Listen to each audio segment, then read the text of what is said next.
Bea, isiniwalat na hindi siya nakapag-break kay Dominic.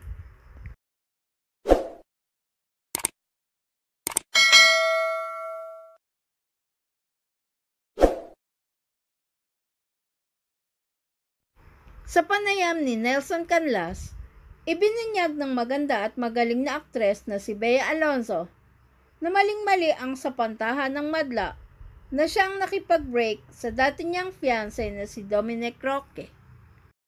Ayon pa kay Bea, nagsalita na siya dahil nasasaktan siya sa maling akala ng iba na siyang umatras sa engagement nila ni Dominic. Dagdag pa ni Bea na ayaw na niyang pag-usapan ang naturang breakup sapagkat gusto niyang irespeto ang dating boyfriend at ang magandang alaala ng nakaraang relasyon. Ibinida din ni Bea kung paano niya kinaya ang napagdaan ng pagkabigo. Doon ako pinakasiguro naapektuhan kasi marami nagsispread ng false narrative about my life. And when you're going through something really difficult in your life and you have other people narrating it for you in a different way, very different from the way you see it and very different from the truth, sobrang sakit niya. Kasi yes, it affects you because it's one thing to go through something silently, like a very, very huge heartbreak.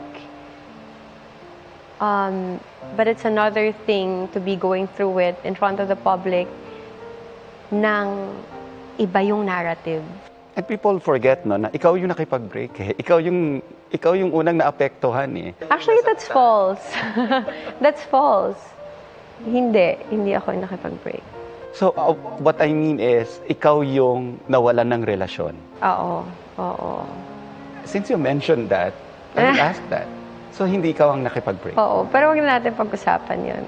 Let's leave it in the past and it's amicable, okay naman kami. I don't wanna, I think it would be disrespectful to the relationship and to the other person to talk about it.